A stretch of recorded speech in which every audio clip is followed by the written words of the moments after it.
Hey friend, welcome back to the Align Vitality podcast, where we lean into faith and functional health strategies to help you recharge your energy, renew clarity, and rebalance hormones in midlife.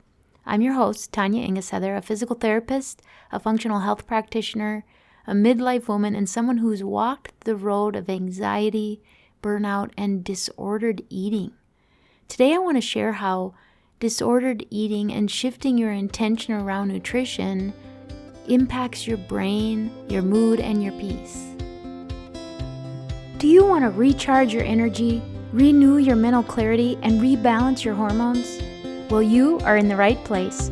Welcome to Align Vitality, the podcast that offers faith and functional health strategies for high-achieving, health-conscious professional women in midlife. I'm your host, Tanya, a certified functional health practitioner, leadership coach, and fellow midlife woman who knows what it's like to look strong on the outside while struggling silently on the inside. Here, we get real about anxiety, brain fog, belly fat, burnout, and hormone challenges that women face in perimenopause. And more importantly, we talk about the path to healing. Each week, you'll find practical strategies and faith-fueled encouragement to help you restore your God-given energy, peace, and joy. If you're ready to stop pushing through and start thriving in the abundant life you were created for, let's get after it. This is Align Vitality. For decades, I went through life and career and probably looked fine on the outside, but on the inside, anxiety was like background static, some days louder than others, but it was a constant companion. From my early 20s, I was on anti-anxiety and antidepressant medications.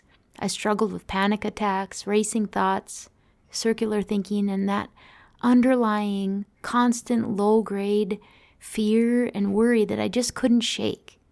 Now, for those of you that have never experienced anxiety, be grateful. For those of you who have or are experiencing it, I feel your pain.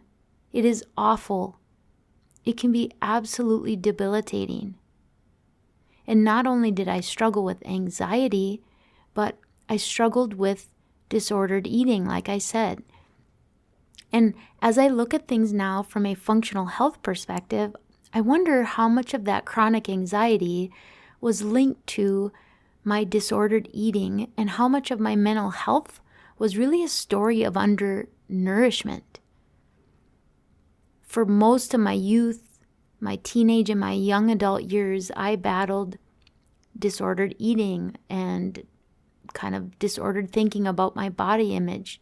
In particular, bulimia, though I did have a period in college where I was basically more on the anorexia side of things, where I didn't eat more than a half a jelly sandwich a day. It was literally a piece of white bread folded in half with a slight smear of grape jelly. That was what I ate the entire day. I obsessed over what I needed to be and what I needed to look like to be maybe good enough for others. It wasn't enough that I was smart and I did well academically. I wasn't secure enough in who I was as an individual. I obsessed about thinness, achievement, doing whatever I thought might make me a more attractive human being. I didn't realize, and I probably wouldn't have cared, honestly, at that point, that I was starving my brain of the raw materials that it needed to regulate my mood, my hormones, my ability to rest, my mental clarity.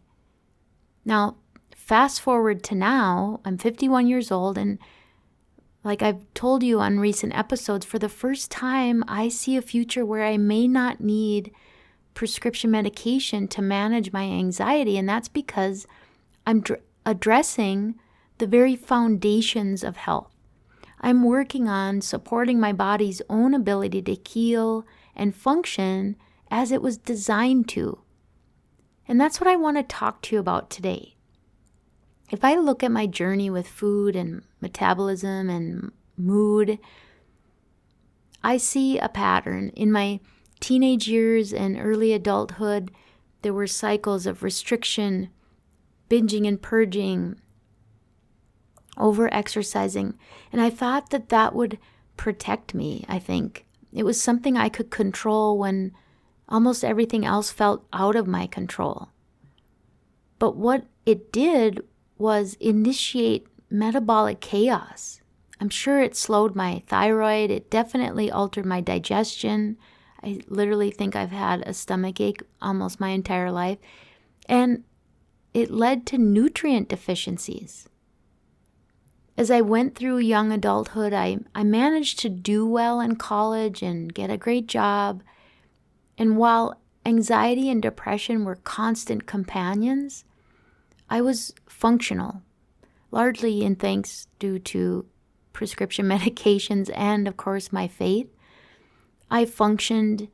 I showed up every day in my career as a wife, as a mom, but on the inside, I was living in survival mode.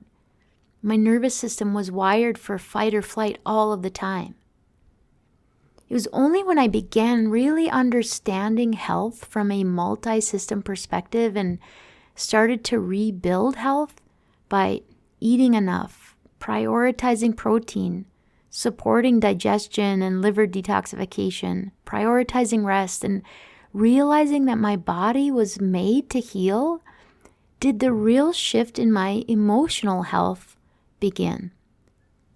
So many of you listening might be doing, quote, all of the right things by the world's standards.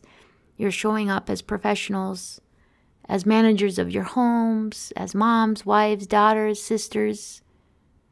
You're keeping going on. You're keeping going. But if you are under eating, you're stressed all the time, you're under resting, you're under supporting your body biologically, your brain and your mood are very much paying the price.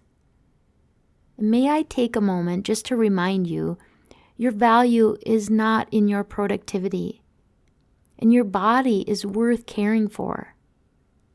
If you don't care for your body, you will not be able to continue to care for all of those around you, at least not with a significant level of vitality. Let me just say, being skinny is nothing even close to being healthy. Even being fit from the outside may not be the same as being healthy, but building your health and fueling your body is the key to living in alignment and with vitality. So let's just dig into the biology a bit so you can see why this conversation even matters, and I'll hopefully connect the dots for you here and how you can apply it to daily life. So let's first talk about amino acids and neurotransmitters. When you eat protein, your digestive system breaks it down into amino acids, at least if your digestive system is working the way it's supposed to. Now, some of those amino acids become the building blocks for neurotransmitters and hormones. For example, the amino acid L-tryptophan is the precursor for serotonin, the neurotransmitter we most often think of when it comes to feeling good from a mental health standpoint. Serotonin affects mood, sleep, appetite, and digestion. Tryptophan is an essential amino acid that the body cannot produce on its own, and it's found in a variety of foods, including different animal sources, in particular meat like beef, chicken, turkey, lamb, eggs, dairy products, some plant sources like seeds, nuts, some fruits and vegetables and whole grains. And it's important to note that the amount of tryptophan in these foods varies. So, for example, turkey and milk are particularly high in tryptophan. So they give you the biggest bang for the buck, so to say, when it comes to the amino acid tryptophan. The amino acid tyrosine is a precursor for dopamine and norepinephrine, which impact focus, your motivation, and your stress response. So these neurotransmitters are required for you to feel good mentally and emotionally.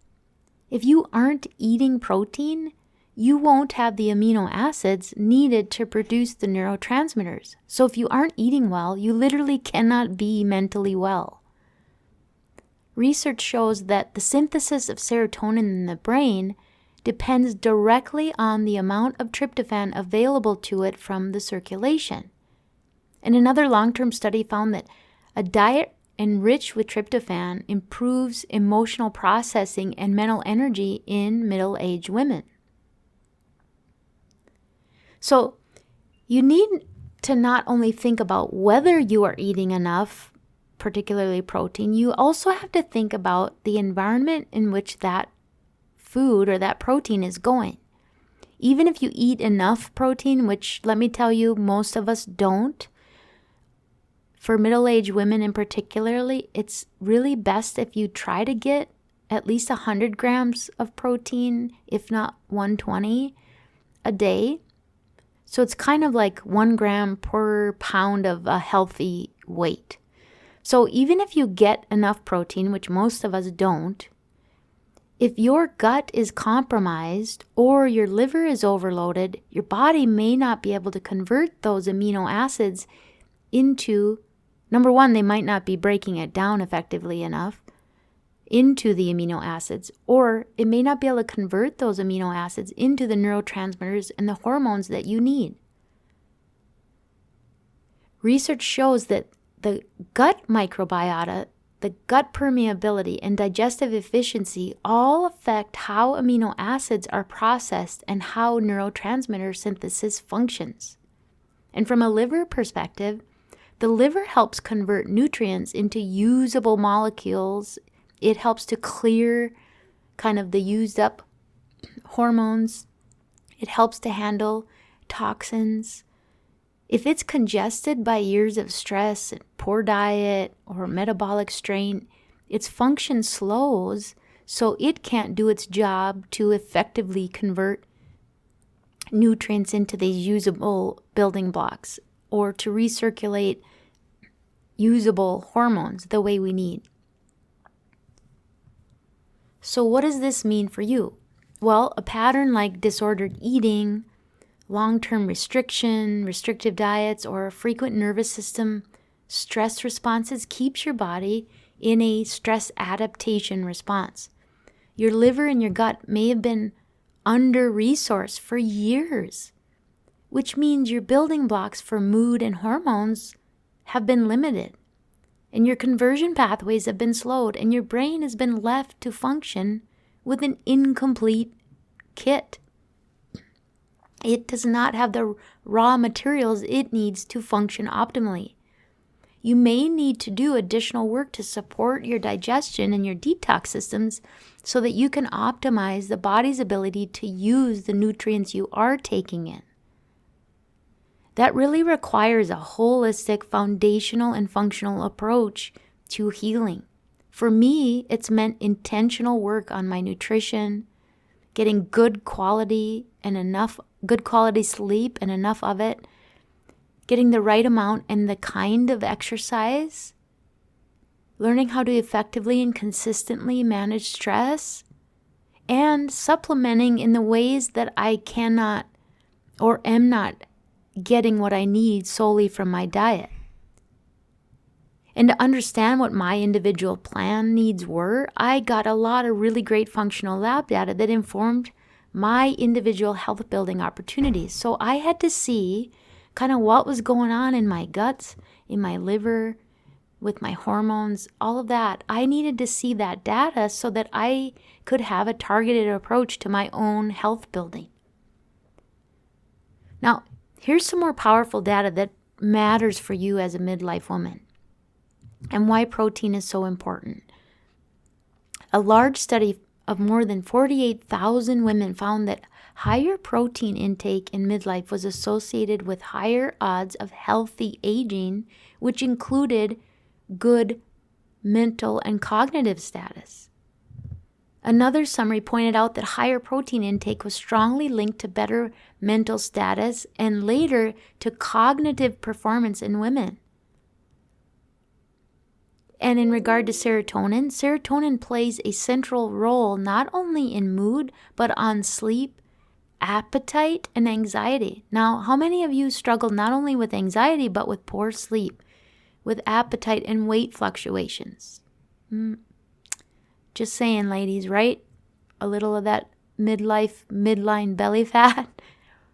The truth is you need adequate quality protein, and you deserve a body and a brain that support your calling, your leadership, and your life. Now, how do we translate this into some everyday habits? Well, I'm going to give you 5 practical steps that you can start using right now. Step number 1, this is important. You need to prioritize protein at every meal. Aim for around 20 to 30 grams of high quality protein at breakfast, lunch, and dinner.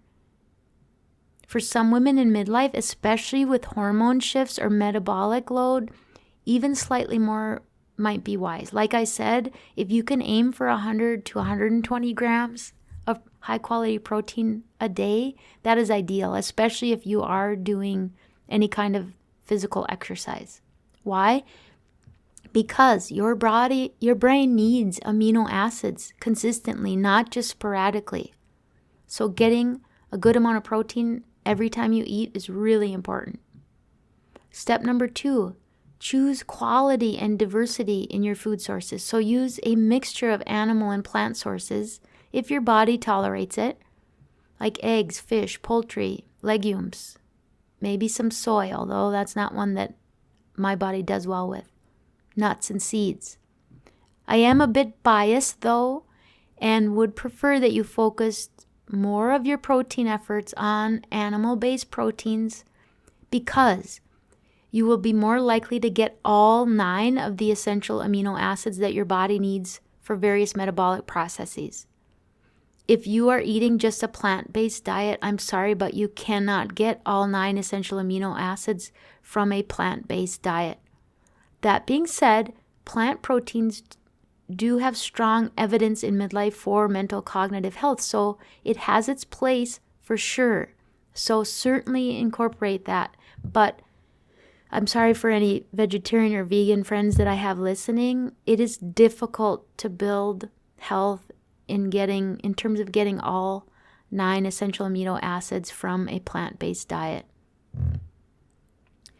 Also, you want to pay attention to digestion. If you've struggled with gut issues or malnutrition, you may need extra support in the form of digestive enzymes, maybe pro or prebiotics. Here's a big one. You need to slow down and chew your food well. This is one I do not do well, and I have to intentionally focus on. Chewing. Technically, you shouldn't need to have a drinking beverage while you eat. It's actually best for your digestion if you eat, or if you drink your beverage a half hour to an hour before you eat, and that you just focus your mealtime on eating and chewing your food. If you are feeling like you need to drink something in order to swallow your food, you are not chewing even close to enough to effectively break down your food to get the most nutrients out of it. So, let me go back. Step 1 was to prioritize protein at every meal. Step 2 was to choose quality and diverse sources of your protein. Step 3, support the conversion pathways. Micronutrients matter. Your body needs vitamin B6, iron, zinc, riboflavin, magnesium to convert amino acids into neurotransmitters. I should say. So micronutrients are just as important as macronutrients. It's important to work on your gut-liver axis. If you've had years of eating dysfunction, your metabolism may need some gentle restoration. Your liver may need some support. There are natural ways to support your liver, to support liver detox, like castor oil packs or liver supporting supplements. And if you need some help or direction on some options, please reach out. I do partner with a very reputable supplement dispensary that ensures that their products are high quality, third-party tested for quality assurance. And I'd be happy to give you some suggestions. You also want to avoid extremes like prolonged fasting or very low protein days if you struggle with anxiety or hormone imbalances. Step number 4, manage stress and nervous system burden. Chronic stress means high cortisol, which diverts tryptophan away from the serotonin pathway and too much toward the kynurenine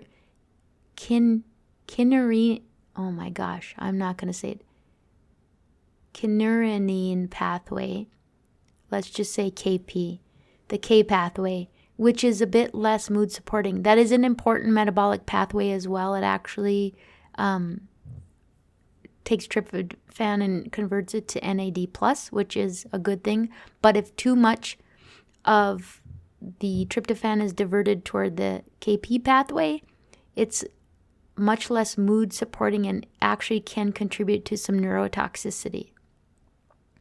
You want to build in some daily calming rhythms. Maybe it's short prayer or meditation time, or deep breathing practices, or taking a walk in nature. And remember, rest is not optional. It really is essential to repair. Step number 5, reframe your thinking around food, function, and faith. If you've battled eating disorders or disordered eating, please hear me. Food is not the enemy. Your body is not a problem to fix. It is a vessel to steward. It is a temple. Scripture reminds us your body is a temple. Nourishing it is part of the work God made for you. So start to see food literally as medicine. The right food is literally the key to supporting your body's ability to heal itself and to perform all of its normal functions. My friend, I won't pretend that this is easy. Rebuilding my metabolism, my digestion, my nervous system has been messy. I've had times of tears and frustration and setbacks, but I have kept inching forward. And this past year, when I've been the most intentional, I've felt the most significant changes in my well-being. If you're listening and you've been struggling with anxiety or brain fog, food imbalances, hormone confusion, let me say this: healing is not only possible, it's kind of promised in a sense. God designed your body to heal. He gave you a brain, a body, a spirit to thrive. You're not meant to just barely survive. You are meant to live fully in alignment with who He created you to be. And it starts with the basics. Nourishing your body so that your brain can produce the chemicals for peace, focus, and joy. So take a moment to pause. Just breathe. Ask yourself, am I feeding my body what my brain needs? Have I treated eating like a punishment rather than nourishment? And what's one change that I can make this week to take in more protein and better fuel my body, this temple for the Holy Spirit to do His work? If this episode resonates with you and you're ready to dig deeper into how nutrition and gut health and hormones can transform your energy, your clarity, your peace, I'd encourage you to grab a free discovery call with me. I would love to walk this journey with you as a functional health coach and a sister in Christ. And if today's message encouraged you, I'd love for you to leave a review of this podcast wherever you listen. Every review helps more women hear that they don't have to stay stuck. Until next time, remember, your body was created for balance. Your mind was made for clarity. And your life, that life God created you for, is meant to be lived with joy, purpose, and vitality. Thank you so much for joining me today, my friend. If today's episode encouraged or blessed you, would you please take a minute to leave a rating and written review on Apple Podcasts? It means the world to me, and it helps more women like you discover this message of hope and healing. If you're ready to take the next step in your functional health journey, join my interest list at alignvitalityhealth.com. And remember, this podcast is for educational purposes only. It is not intended to be medical advice, nor is it intended to diagnose or treat disease. Please consult your healthcare provider before making changes to your health. Until next time, I'm Tanya Ingesether, reminding you that healing is possible and your best season is still ahead.